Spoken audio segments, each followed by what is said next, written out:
Hello everyone, Mr. Wolf Recaps here. Today I'm going to explain a sci-fi film from 2021, called Settlers. Relax and enjoy. It's an ordinary day on Mars. From a space base, Ilsa, Reza and their daughter Remy see the stars in the sky. She spots one in particular, bigger and brighter than any other. She knows it's not a moon, so deduces it's the Earth, thousands of miles away from them. The family spends their days doing manual labor in the base, trying to survive the planet's arid environment with few resources, but with the facility of having terraformed at least a portion of the region, which allows them to walk freely in the open. A time cut shows Ilsa calling Remy, who is running away to look for her lost father in the vastness of the horizon. A few hours later, Remy and her mother have a math class but are interrupted by the sudden appearance of Reza, who looks agitated after his reconnaissance trip. He goes to wish a happy night to his daughter, who knows that her suspicions of strangers nearby are real. Reza tries to calm her down by telling her that they are the only humans on the planet, but the girl doubts his words. At a late-night family meeting,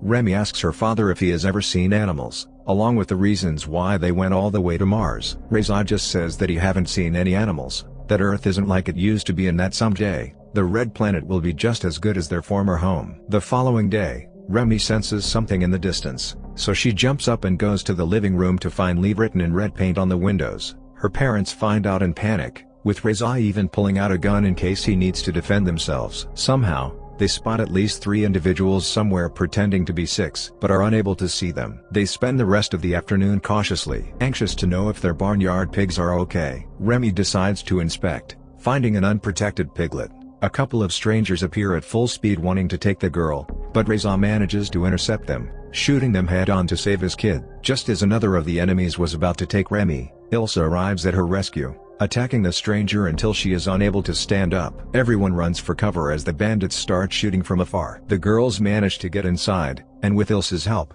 Reza fires a shot at the last enemy, wounding him in the leg. The father leaves them to inspect while the mother investigates the bodies with the girl. It is perhaps the first time Remy sees another human being other than her parents, and to her bad luck, it ends up being a dead body. They wait for Reza until dawn, fearful that some stranger would have attacked him far from there. They even hear some firing at some point, fearing the worst. After a spontaneous trip to the bathroom, the lights go out, and they remain in darkness for the rest of the night. Upon awakening, Ilsa arms herself with a machete to inspect, but she and Remy are surprised by a wounded man who breaks into their home. It's the same man from yesterday, who claims that the family does not belong there, as the place originally belonged to his parents before they took it from them.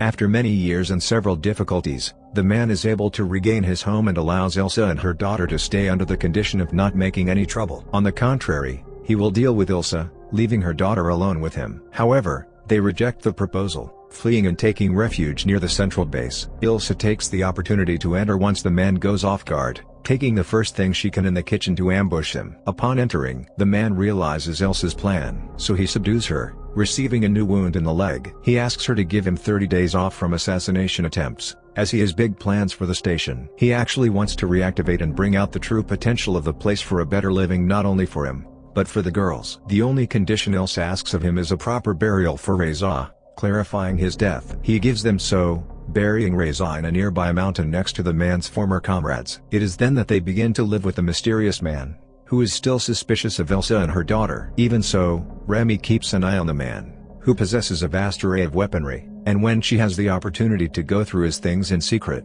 she finds a drawing of a woman, the same one her mother fought to protect her the day before. In the evening, the man tells Ilsa that he has made improvements to the station and that now they can even have the faucet system working, something they previously hadn't. But the next day, a little box-shaped robot starts working, which Remy takes a liking to and names it Steve, making it her first mascot and friend. After dinner, the man introduces himself to Ilsa as Jerry, starting a conversation to build trust. She tells him that they were taken into the place by her father initially, rather than having taken it by force. Jerry's father rejected them when he learned they were from Earth, so they had to defend themselves. Still, they were responsible for Jerry's mother's exile, so he still has some resentment towards them. There is tension on the base the following days, even if they are no longer trying to attack each other. Jerry asks Remy if she took his drawing, but she denies it. Knowing this is a lie, the man lets her have it, as she treats it as a treasure. Gradually, a physical attraction develops between Ilsa and Jerry, something Remy notices and, moved by discomfort, decides to leave the station on her own.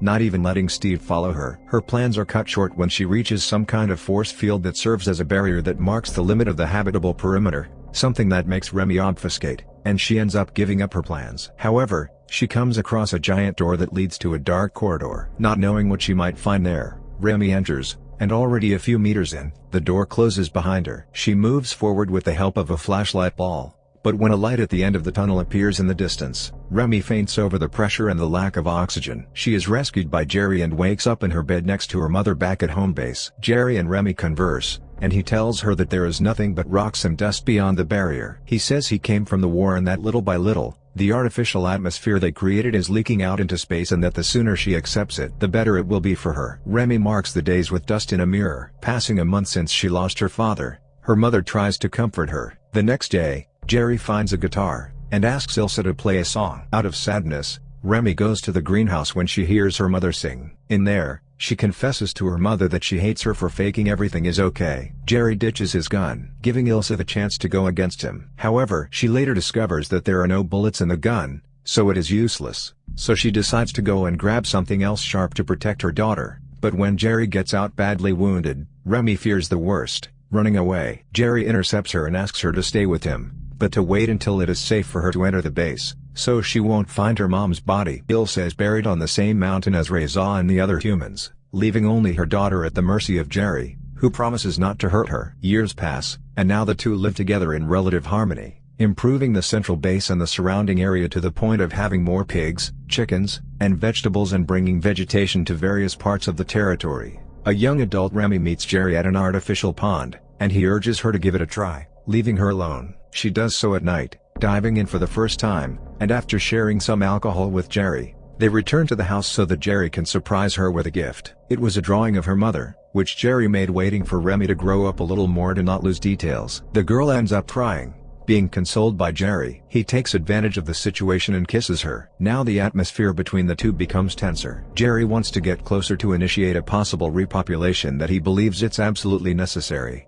but Remy flatly refuses the idea, not caring if they are the last human beings in the universe. The two argue, and Jerry asks her to reconsider his proposal. Steve tries to cheer Remy up with a ball game, but she refuses to participate and goes to her room. Thinking to be safe, she finds Jerry inside, holding Remy's oxygen mask, which she would use to escape the barrier eventually. Jerry gets angry and leaves with the mask, but Remy tries to take it back so she can go outside and see the truth by herself, even if Jerry tells her there is no one else out there. The two struggle and Jerry makes her fall to accidentally smash her head on the floor with a valve. Jerry is shocked to see that the only one who witnessed the event was Steve the robot. Waking up with a wound on her head, Remy realizes that she is tied up, with Jerry on top of her. He tries to calm the situation, but the girl despairs. He tells her that there is still hope for humanity, but it causes the opposite effect on the girl, who hyperventilates and starts struggling on the bed. Jerry apologizes, saying that he doesn't like doing those kinds of things either and that everyone else is forcing him to act in order to survive. The desperation reaches such a point that Jerry is forced to threatening her if she doesn't calm down. While the girl becomes even more desperate,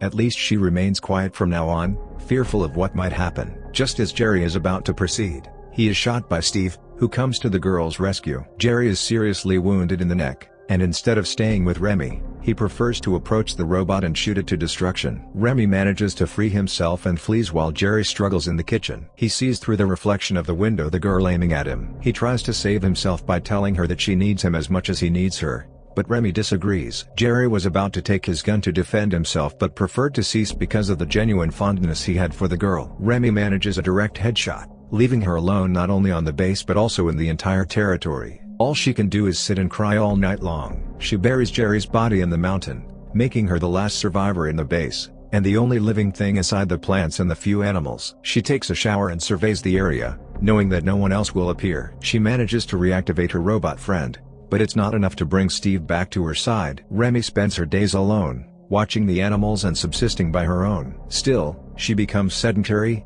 careless, and sluggish, believing she has been touched by her mother in her sleep. She also begins to have visions of Jerry prowling the base, concluding with screaming at the top of her lungs in case anyone else could hear her. Her only company is the tiny Earth in the distance, wondering if there are other people there. Still, she persists in repairing Steve and after many attempts, manages to get him functional again to say goodbye for her next voyage. Her last vision of her home is Steve taking care of the pigs, and then she sets out to march to the cave entrance. Remy moves forward, wearing her mask that provides her with oxygen on her walking, and makes it through to the other side as if nothing had happened. She is both excited and nervous of seeing the great beyond, and to her surprise, she sees only miles and miles of wasteland, completely booked for her to explore. There aren't any human civilizations on the horizon, just dirt and sand. She feels something behind her, and the girl sees the tunnel gates close behind her, alone in the massiveness of the red planet. Thanks a lot for watching, guys. If you like this video, please consider subscribing to my channel.